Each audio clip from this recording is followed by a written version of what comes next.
Hello বন্ধুরা, তোমাদের সকলকে basic maths with Suman YouTube চ্যানেলে স্বাগত। আশা করি সবাই খুব ভালো আছো এবং ভালো করে পড়াশোনা করছো। আজকে আমি তোমাদের নাম্বার সিস্টেমের সেকেন্ড ক্লাস করাবো। আর গভর্নমেন্ট এক্সামগুলোর জন্য আমি তোমাদের যে ফাউন্ডেশন কোর্স শুরু করেছি চ্যাপ্টার ওয়াইজ, তার আজকে 10 নম্বর ক্লাসটা করাবো। তো তোমাদের রিকোয়েস্ট করব তোমরা ভিডিওটা প্রথম থেকে শেষ অবধি দেখো, তাহলে তোমাদের বেসিক কনসেপ্টগুলো ক্লিয়ার হয়ে যাবে। আর যারা একদম প্রথম থেকে গভর্নমেন্ট এক্সামের জন্য প্রিপারেশন শুরু করছো, তাদের জন্য ক্লাসটা খুবই ইম্পর্টেন্ট হতে চলেছে। আমি প্রত্যেকটা অঙ্ক ধরে ধরে তোমাদের বুঝিয়ে দেবো। তো তোমরা প্রথম থেকে শেষ অবধি ভিডিওটা দেখো, তাহলে তোমাদের অনেক কনসেপ্ট ক্লিয়ার হয়ে যাবে। তো চলো ক্লাসটা শুরু করি। দেখো কি বলছে। বলছে 48কে কোন সংখ্যা দিয়ে গুণ করলে প্রাপ্ত গুণফল 173 এবং 240-এর গুণফলের সমান হবে। কি বলছে দেখো, 48কে কোন সংখ্যা দিয়ে গুণ করলে, তো আমি ধরছি 48কে এক্স দিয়ে গুণ করলে প্রাপ্ত গুণফল মানে যেটা পাবো, যেই মানটা পাবো। তাহলে আমি কি লিখতে পারি, 48কে এক্স দিয়ে গুণ করছি মানে 48 গুণ এক্স। এটা কার সমান হচ্ছে, প্রাপ্ত গুণফলটা কার সমান, 173 এবং 240-এর গুণফলের সমান। তাহলে এটা ইজ ইকুয়াল টু আমি কি লিখতে পারি, 173 গুণ 240। তাহলে আমার এখান থেকে এক্স এর মানটা বের করবো। তাহলে এক্স সমান সমান কি হবে, 48টাকে ডান পাশে পাঠালে তলায় চলে যাবে। তাহলে 173 গুণ 240 বা 48। আচ্ছা, 48কে 5 দিয়ে গুণ করলেই দেখো 240 হয়। তাহলে এটা গুণ 5, তাহলে এক্স এর মান কত হবে, গুণ করে দিই। 3 5 15, 5 হাতে 1, 5 7 35, 1 36, 6 হাতে 3, 5 1 5 আর 3 8। তাহলে কত হলো, 865, মানে অপশন সি হবে। তারপরেরটা দেখো কি বলছে। বলছে 3428 থেকে কোন ক্ষুদ্রতম সংখ্যা বিয়োগ করলে প্রাপ্ত সংখ্যা 13 দ্বারা পূর্ণ বিভাজ্য হবে। যখন এরকম টাইপের কিছু বলবেন, এত থেকে কোন সংখ্যা বিয়োগ করলে ওটা অত দ্বারা বিভাজ্য হবে, তখনই আমি কি করব, যেই সংখ্যাটা দিয়ে দেবে সেটা দিয়ে, যাকে বলবে যত দ্বারা বিভাজ্য সেটা দিয়ে ভাগ করব। তাহলে আমি কি করব, 13 দিয়ে 3428কে ভাগ করব। ভাগ করি 13 দিয়ে 3428কে। তাহলে দেখো প্রথমে 2 বার যায়, 13 দুগুণে 26, তাহলে থাকছে কত, 8 আর 2। তারপরে 6 বার যায়, 6 তেরো 78, তারপরে থাকছে কত, 4 আর 8। তারপরে কত বাজে, 3 বার যায়, 3 তেরো 39, তাহলে আমার এক্সট্রা থাকছে কত, অবশিষ্ট কত থাকছে দেখো, 9 অবশিষ্ট থাকছে।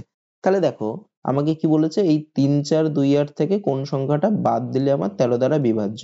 তা আমি যদি এই 3 4 2 8 থেকে 9টা বাদ দিয়ে দিতাম, তাহলেই আমার সংখ্যাটা 13 দ্বারা বিভাজ্য হয়ে যেত। তাহলে আমাকে কত বাদ দিতে হবে, 9 বাদ দিতে হবে, তাই না? যেই অবশিষ্টটা থাকছে সেটা যদি আমি কম নিতাম, মানে এখানে ধরো 3 4 2 8-এর জায়গায় ওটা যদি 9 এরও কম নিতাম, তাহলে তবেই আমার সংখ্যাটা 13 দ্বারা বিভাজ্য হয়ে যেত। তাহলে কোন ক্ষুদ্রতম সংখ্যা বিয়োগ করলে 9 দ্বারা বিভাজ্য হবে, এই যেটা অবশিষ্ট থাকবে ওইটা বিয়োগ করলেই, মানে 9 বিয়োগ করলে, অপশন ডি। তারপরেরটা দেখো কি বলছে। বলছে কোন সংখ্যাকে 136 দ্বারা ভাগ করলে ভাগশেষ 36 হয়, ওই সংখ্যাকে 17 দিয়ে ভাগ করলে ভাগশেষ কত হবে। এটাও দেখো আরেকটা টাইপের অঙ্ক। কি বলেছে দেখো, কোন সংখ্যাকে 136 দ্বারা ভাগ করলে ভাগশেষ 36 হয়, তাহলে ওই সংখ্যাকে যদি আমি 17 দ্বারা ভাগ করি, দেখো এখানে আমি কি দেখবো, এই 17টাকে এই 136 দ্বারা বিভাজ্য। হ্যাঁ, 17কে 8 দিয়ে গুণ করলেই কিন্তু আমার 136 চলে আসে। তাহলে এই সংখ্যাটাকে কোনো একটা 136 দ্বারা ভাগ করলে যদি 36 ভাগশেষ থাকে, তাহলে 17 দ্বারা ভাগ করলে কি 17টাই 36-এর মধ্যেও তো যায়। 17 36-এর মধ্যে কত বাজে, 17 দিয়ে 36কে আমি ভাগ করি, তাহলে 17 36-এর মধ্যে আরো 2 বার যেত, তাই না? তাহলে 17 দিয়ে আমি যদি ভাগ করতাম তাহলে 36 থাকতো, তো মানে ওটা আরো 2 বার এক্সট্রা যেত। তাহলে আমার 2 বার যাওয়ার পরে আমার কত অবশিষ্ট থাকতো, 2 অবশিষ্ট থাকতো। তাহলে ওই সংখ্যাটাকে 17 দিয়ে ভাগ করলে কত ভাগশেষ থাকবে, 2 ভাগশেষ থাকবে। তাহলে কি করে বুঝবো আমি, এখানে আমি দেখে নেব যে এই সংখ্যাটা দিয়ে ভাগ করছে, আর এটা এমনই দেবে যে যেই সংখ্যাটা দিয়ে ভাগ করছে, এখানে দেখো 136 দিয়ে ভাগ করছে, আর পরে যেই সংখ্যাটা দিয়ে ভাগ করতে বলবে সেই সংখ্যাটা ওটা দ্বারা কিন্তু বিভাজ্য। মানে এখানে দেখো 136-কে 17, আর পরে প্রথমে 136 দিয়ে ভাগ করছে, পরে 17 দিয়ে ভাগ করছে। এই 136 কিন্তু 17 দ্বারা বিভাজ্য, এটা এরকম করেই দেবে। আর প্রথমে যে ভাগশেষটা থাকছে, সেই ভাগশেষটা দিয়ে আমি কি করব, পরে যত দিয়ে ভাগ করছে সেটা দিয়ে ভাগ করে দেব। ঠিক আছে, এখানে দেখো প্রথমে ভাগশেষ ছিল 36, সেটা দিয়ে আমি কাকে ভাগ করব, এই 17 দিয়ে আমি 36-কে ভাগ করব। ঠিক আছে, 17 দিয়ে 36-কে ভাগ করলে যেটা থাকবে ভাগশেষ, সেটাই হবে আমার অ্যান্সার। তারপরেরটা দেখো কি বলছে, কোন সংখ্যাকে 156 দিয়ে ভাগ করলে ভাগশেষ 29। এটাও ঠিক আগের মতো অঙ্ক।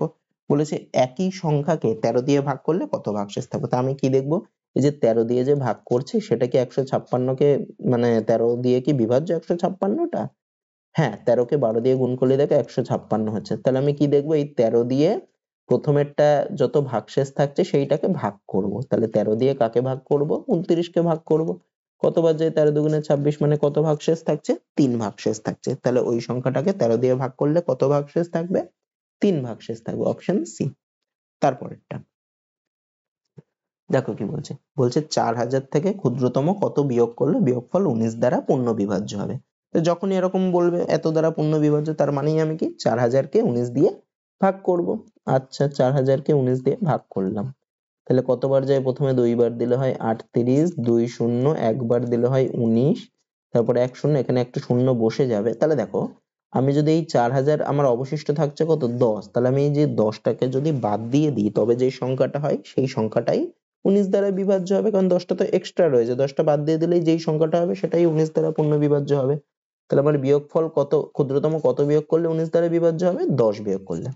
আরেকটা জিনিস এখানে খেয়াল করো, এখানে যে অপশন গুলো দিয়েছে না, তা আমি যদি কোনো সংখ্যাকে 19 দিয়ে ভাগ করি, আমার ভাগশেষ তাহলে নিশ্চয়ই 19 এর থেকে কম হবে, আর সেটাই আমাকে বিয়োগ করতে হতো।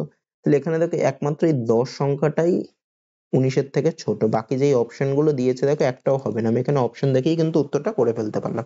কিন্তু তোমরা এরম ভাবেই প্র্যাকটিস করো, কারণ অপশন এরকম দেবে না। হ্যাঁ, অপশন 10 দিল, 9 দিল, 8 দিল, এরকম করেই দেবে, এমন অপশন দেবে না যে অপশন দেখেই তুমি বুঝে যাবে। ঠিক আছে, তারপরেরটা দেখো কি বলছে, 6 অঙ্কের কোন ক্ষুদ্রতম সংখ্যা 111 দ্বারা বিভাজ্য? তাহলে আমি কি করব, 6 অঙ্কের ক্ষুদ্রতম সংখ্যাকে 111 দিয়ে ভাগ করব। 6 অঙ্কের ক্ষুদ্রতম সংখ্যা কত? একের পরে 5টা শূন্য, তাহলে একের পরে 1 2 3 4 5, একে কত দিয়ে ভাগ করব? 111 দ্বারা বিভাজ্য বলেছে মানে 111 দিয়ে ভাগ করব। ভাগ করি, তাহলে প্রথমে কতবার যায় দেখো? 9 বার যায়। 9 বার দিলে কত? 999। তাহলে 1 হলো 0 0, মানে আর একটা শূন্য, এই শূন্য নিলাম, আবার শূন্য, এখানে আর একটা শূন্য বসবে। তারপরে দেখো এখানে তাহলে কি বেরোচ্ছে আমার? 100 এক্সট্রা থাকছে। তাহলে এই আমার 6 অঙ্কের কোন ক্ষুদ্রতম সংখ্যা? আচ্ছা, তাহলে আমার যে সংখ্যাটা হবে, এই ধরো এই একের পরে 5টা শূন্য, এটা 6 অঙ্কের সংখ্যা, এর থেকে যদি আমি 100 বাদ দিই তবে আমার সংখ্যাটা কিন্তু 111 দ্বারা বিভাজ্য হবে। কিন্তু আমি যদি এই সংখ্যাটার থেকে 100 বাদ দিয়ে দিই তাহলে দেখো এটা 6 অঙ্কের সংখ্যা থাকে না, এটা 5 অঙ্কের সংখ্যা হয়ে যায়। তাহলে আমার বাদ দিলে হবে না। তাহলে আমাকে আরো কত যোগ করতে হবে? এখানে দেখো 111 দ্বারা ভাগ করছি, তা আমার যদি এখানে 100 রয়েছে, আরো যদি আমি 11 যোগ করতাম তাহলে আমার কত হতো? 111 হতো, তার মানে আমি একবার দিতে পারতাম, তাই না? তাহলে আমি কত দ্বারা, আরো যদি আমি কত যোগ করলে আমার এটা আসছে? আরো 11 যোগ করলে, মানে তাহলে আমার যেই সংখ্যাটা দিয়েছে 6 অঙ্কের, মানে যেটা আমি ধরেছি একের পরে 5টা শূন্য, ওই সংখ্যাটার সাথে যদি আরো 11 যোগ করতাম, মানে আমার সংখ্যাটা কত হতো? 1 0 0 0 1 1, তাহলে তবেই আমার সংখ্যাটা 111 দ্বারা বিভাজ্য হয়ে যেত, আর সেটা 6 অঙ্কের ক্ষুদ্রতম সংখ্যাও হতো। ঠিক আছে, তাহলে কোনটা হবে এখানে? একের পরে 3টে শূন্য, তারপরে 1 1, মানে অপশন সি হবে। আর কেন 100 বাদ দিলাম না? কারণ 100 বাদ দিলে ওটা 5 অঙ্কের সংখ্যা হয়ে যায়, 6 অঙ্কের সংখ্যা আর থাকে না। ঠিক আছে, তারপরেরটা দেখো কি বলছে, বলছে 5 অঙ্কের কোন বৃহত্তম সংখ্যা 463 দ্বারা পূর্ণ বিভাজ্য? তাহলে 5 অঙ্কের বৃহত্তম সংখ্যা কোনটা? 5টা নয়, তাহলে সেটা দিয়ে 463 কে ভাগ করব। লিখে ফেলি, এটা দিয়ে কতকে ভাগ করব? 463 কে। আচ্ছা, কতবার যাই? 2 বার দিই প্রথমে, তাহলে 3 দুগুণে 6, 6 দুগুণে 12, 2 হাতে 1, 4 দুগুণে 8 একে 9, তাহলে কত হলো? 3 হলো, 7 হলো, আর 9 হলো। আচ্ছা, এর মধ্যে কতবার যাবে? একবার যাবে, মানে কত হবে? 463। তাহলে কত হয়? 6 7, 4 একে 5, 2, আর কত থাকছে? 9 থাকছে। আচ্ছা, এবার আমি 6 দিয়ে দিই, দেখি 6 দিয়ে দিলে কত হয়। 6 দিয়ে দিলে দেখো 3 6 18 আর 8। আচ্ছা, 6 দিয়ে মনে হচ্ছে বেশি হয়ে যায়, আমি 5 দিয়ে দিই। হ্যাঁ, 5 দিয়ে দিলে কত হচ্ছে? 3 5 15 আর 5 হাতে 1, 5 6 30 এর 1, 31 এর 1 হাতে 3, 4 5 20 আর 3 23, তাহলে কত হচ্ছে? 4 5 আর 4। আচ্ছা, তাহলে আমার 5 অঙ্কের কোন বৃহত্তম সংখ্যা? তাহলে দেখো আমার 454 অবশিষ্ট রয়েছে, তাহলে আমি 454 এর সাথে যদি আরো 9 যোগ করি তাহলে 463 হতো, সেটা 463 দ্বারা বিভাজিত হয়ে যেত, মানে এই সংখ্যাটার সাথে আরো 9 যোগ করতে হতো। তাহলে দেখো এই সংখ্যাটার সাথে যদি আমি আরো 9 যোগ করি তাহলে আমার সংখ্যাটা কিন্তু আর 5 অঙ্কের সংখ্যা থাকে না, আমার সংখ্যাটা 6 অঙ্কের সংখ্যা হয়ে যাবে। তাহলে 9 আমি যোগ করব না, আমাকে কি করতে হবে? হয় 9 যোগ করতে হতো, নয় এই 454 যেটা অবশিষ্ট রয়েছে সেটা বাদ দিতে হবে। তো এখানে যেহেতু 5 অঙ্কের বৃহত্তম সংখ্যা বলেছে, তাহলে আমি কি করব? যেই 5 অঙ্কের বৃহত্তম সংখ্যার থেকে এটার থেকে আমাকে 454টা বাদ দিতে হবে, তবেই আমার উত্তর বেরিয়ে যাবে। তাহলে আমি কি করব? এই 5টা 9 থেকে 454টাকে বাদ দিয়ে দেব। তাহলে কত হয়? 5 4 5 9 9, মানে 99,545, অপশন বি হবে। তারপরেরটা কি বলছে দেখো, কোনো সংখ্যাকে 6 দিয়ে ভাগ করলে ভাগশেষ 3 হয়, একই সংখ্যার বর্গকে 6 দিয়ে ভাগ করলে ভাগশেষ কত হবে? দেখো এটা আমি একটা ধরে নিতে পারি, হ্যাঁ। কি বলেছে, একটা সংখ্যাকে 6 দিয়ে ভাগ করলে 3 ভাগশেষ হয়। তাহলে দেখো আমি সংখ্যাটা কত ধরবো, দেখো 9 যদি ধরি, সংখ্যাটা ধরলাম 9, 9 কে 6 দিয়ে ভাগ করলে কত, 6 একে 6, তাহলে 3 ভাগশেষ থাকছে। তাহলে আমি 9 ধরে করি, হ্যাঁ। তাহলে আমি ধরলাম সংখ্যাটা হচ্ছে 9। তাহলে কি বলেছে, 9 কে 6 দিয়ে ভাগ করলে 3 ভাগশেষ থাকে। এবার একই সংখ্যার বর্গকে 6 দিয়ে ভাগ করলে কত ভাগশেষ থাকবে? তাহলে 9 এর বর্গ করলে কত হয়? 81। তাহলে 81 কে যদি আমি 6 দিয়ে ভাগ করি তাহলে কত হয়? 6 2 1 মানে 3 6 18, তাহলে কত ভাগশেষ থাকছে? 3 ভাগশেষ থাকছে। তাহলে ওই সংখ্যার বর্গকে যদি আমি 6 দিয়ে ভাগ করি 3 ভাগশেষ থাকবে। আচ্ছা, আমি আরেকটা দেখে নিই, হ্যাঁ। 9 তো আমি র‍্যান্ডম ধরেছি, আরেকটা সংখ্যা দেখি। তাহলে আমি আরেকটা সংখ্যা যদি আমি 15 ধরি, 15 কেও 6 দিয়ে ভাগ করলে দেখো 3 ভাগশেষ থাকছে, 6 দুগুণে 12 আর 3 ভাগশেষ থাকছে। আচ্ছা, তাহলে এবার কি করব, 15 এর স্কয়ার বের করি। 15 স্কয়ার কত? 225, সেইটাকে 6 দিয়ে ভাগ করি, দেখি আমার কত ভাগশেষ থাকছে। তাহলে 3 বাদ দিলে 3 6 18 আর 4 5 মানে 6 7 টা 42। দেখো এখানেও 3 ভাগশেষ থাকছে। তাহলে আমি মোটামুটি শিওর হয়ে গেলাম, আর আমার দেখার দরকার নেই। তাহলে আমি কোনো সংখ্যাকে 6 দিয়ে ভাগ করলে যদি 3 ভাগশেষ থাকে, তাহলে তার বর্গকেও 6 দিয়ে ভাগ করলে সেই 3ই ভাগশেষ থাকবে। তার মানে অপশন কি হবে? অপশন হবে ডি। তারপরেরটা, আচ্ছা, নিম্নলিখিত কোন সংখ্যাটি কোনো প্রকৃত সংখ্যার বর্গ হতে পারে না? আচ্ছা দেখো, কোন সংখ্যার বর্গ যদি আমি করি তাহলে আমার এককের ঘরের অঙ্কটা কি থাকে, দেখো আমি সবগুলো লিখে দিই। তাহলে 1 এর স্কয়ার করলে কি আসে? 1 আসে। 2 এর স্কয়ার করলে কি আসে? 4 আসে। 3 এর স্কয়ার করলে কি আসে? 9 আসে। 4 এর স্কয়ার করলে কি আসে? 16 আসে। 5 এর স্কয়ার করলে কি হয়? 25 হয়। 6 এর স্কয়ার করলে কত হয়? 36 হয়। 7 এর স্কয়ার করলে কত হয়? 49 হয়। 8 এর স্কয়ার করলে কত হয়? 64 হয়। 9 এর স্কয়ার করলে কত হয়? 81 হয়। আর 10 এর স্কয়ার তো দরকার নেই। আচ্ছা, শেষে আমার কি কি আসছে দেখো, 1 আসছে, 4 আসছে এককের ঘরের গুলো, হ্যাঁ। 4 আসছে, এককের ঘরে 9 আসছে, এককের ঘরে 6 আসছে, এককের ঘরে 5 আসছে, এককের ঘরে 6 আসছে, এককের ঘরে 9 আসছে, এককের ঘরে 4 আসছে, এককের ঘরে 1 আসছে। তাহলে দেখো এখানে কোনো সংখ্যার বর্গ করলেই এককের ঘরে কিন্তু 2 আসবে না, 2 আসবে না। ঠিক আছে। আচ্ছা, আর কে কে আসবে না? 2 আসছে না, দেখো 3 আসছে কি কারোর? 3 ও আসছে না, তাহলে 2 আসবে না, 3 আসবে না, শেষে এককের ঘরে কোনোদিন 3 আসবে না। আর কি 5 আসছে, 4 আসছে, 5 আসছে, দেখো 6 আসছে, 7 আসছে না। তাহলে 2 3 7 এগুলো আসবে না। আর কি আসছে না? 8 আসছে না, দেখো 8 ও আসছে না। তাহলে 2 3 7 8 এগুলো কেউ আসবে না। বাকি দেখো 9 আসছে, আর শূন্যও আসতে পারে। ঠিক আছে, 10 এর স্কয়ার করলে 100 করে শূন্যও আসতে পারে। তাহলে কে কে আসবে না কোনোদিন এককের ঘরে? কোন সংখ্যার বর্গতে 2 3 7 8। তাহলে দেখো আমার এখানে প্রথমটার বর্গ করে শেষে কত আছে? 5 রয়েছে। আমি পুরোটার বর্গ করে দেখবো না, আমি এককের ঘরের অঙ্কটা দেখেই বুঝে যাব। তাহলে আমার দেখো 5 এর স্কয়ার করলে 25 আসছে, মানে শেষে যদি 5 এককে থাকে তার স্কয়ার করলে, সেই সংখ্যাটা স্কয়ার করলে 25 আসছে। তাহলে আমার এটা হতে পারে বর্গ। ঠিক আছে। শেষে 6, হ্যাঁ দেখো এই যে শেষে 6 আমার আসছে, তাহলে শেষে 6ও হতে পারে। শেষে 1, দেখো 1 এর বর্গ করলে শেষে, কিন্তু দেখো 2 কারোর বর্গ করলে কোনোদিন 2 আসবে না। তাহলে এইটা আমার হবে না, কারণ কোন সংখ্যার বর্গ করলে আমার কোনোদিন 2 আসবে না। ঠিক আছে, তাহলে এটা আমি চোখ বুজে লিখে দিতে পারি যে এই সংখ্যাটা হবেই না কারোর বর্গ। বোঝা গেল? তাহলে শেষে কি কি থাকলে বর্গ হবে না? শেষে যদি কোনো সংখ্যার এককের ঘরে 2 থাকে, কোনো সংখ্যার এককের ঘরে 3 থাকে, তাহলে ও কারোর বর্গ হতে পারে না। শেষে যদি 7 থাকে আর শেষে যদি 8 থাকে, ও কারোর বর্গ হবে না। তারপরেরটা, তাহলে এটাও ঠিক সেম। দেখো একটু আগে আমি করালাম, দেখো শেষে 1 থাকলে বর্গ হতে পারে, শেষে 5 থাকলে বর্গ হতে পারে, শেষে 4 থাকলেও বর্গ হতে পারে, শেষে 7 রয়েছে মানে এই সংখ্যাটা কারোর বর্গ হতে পারে না। আগের অঙ্কটাতেই বলে দিলাম কিভাবে, সবগুলো করে বের করে দেখিয়ে দিয়েছি। তাহলে এটা হবে না বর্গ, বাকিগুলো হবে। তারপরেরটা, 8 6 7 9 4 3 সংখ্যাটিতে 7 এর স্থানীয় মান। আচ্ছা, স্থানীয় মান আর অভিহিত মান, এটাকে ইংলিশে বলে, স্থানীয় মান হচ্ছে তোমার প্লেস ভ্যালু। স্থানীয় মান মানে হচ্ছে প্লেস ভ্যালু, ইংলিশটাও জেনে রাখো, হ্যাঁ, কাজে দেবে। আর অভিহিত মান বলতে কি বোঝাচ্ছে? ফেস ভ্যালু, মানে ওর মানটা কত খালি। অভিহিত মান মানে ফেস ভ্যালু। ঠিক আছে। আচ্ছা, এখানে 7, 7 যেটা, 7টা কোথায় রয়েছে? এইখানে রয়েছে। 7টা কার ঘরে রয়েছে? দেখো 3টা হচ্ছে এককের ঘর, 4টা হচ্ছে দশকের ঘর, 9টা হচ্ছে শতকের ঘর, 7টা হচ্ছে হাজারের ঘর। তাহলে 7 কার ঘরে রয়েছে? হাজারের ঘরে। তাহলে 7 এর স্থানীয় মান কত হবে? 7 এর স্থানীয় মান হবে যার ঘরে রয়েছে তত। আর তারপরে যতগুলো সংখ্যা রয়েছে ততগুলো শূন্য, মানে 7 এর স্থানীয় মান হবে কত, 7 এর পরে 3টে শূন্য হবে, ঠিক আছে, মানে 7000 হবে। যদি শতকের ঘরে ধরো 9 এর স্থানীয় মান এখানে কত হতো, 9, তারপরে দুটো শূন্য হতো, 900 হতো। 4 এর স্থানীয় মান কত হতো, 4, তারপরে একটা মানে 40 হতো। 3 এর স্থানীয় মান এককের ঘরেই আছে মানে 3 হতো, ঠিক আছে। হাজারের ঘরে আছে মানে 7000 হলো। 9টা শতকের ঘরে আছে মানে ওর স্থানীয় মান হবে 900। 4টা দশকের ঘরে আছে মানে 4 গুণ 10 40। 3টা এককের ঘরে আছে মানে 3, এইভাবে। আর 7 এর অভিহিত মান কত, 7ই। যে কোনো সংখ্যার মান হচ্ছে তার অভিহিত মান বলতে বা ফেস ভ্যালু বলতে ওইটাই। 7 এর বললে অভিহিত মান হবে 7, 10-এর এই 8 এর অভিহিত মান বললে 8, এইভাবে। তাহলে এদের পার্থক্য বলেছে। তাহলে 7000 বেরোলে একটা স্থানীয় মান আর অভিহিত মান কত, 7। তাহলে পার্থক্য করলে কত, 3, বিয়োগ করলে 9, আবার বিয়োগ করলে 9, 6। তাহলে 6, 9, 9, 3, মানে অপশন সি।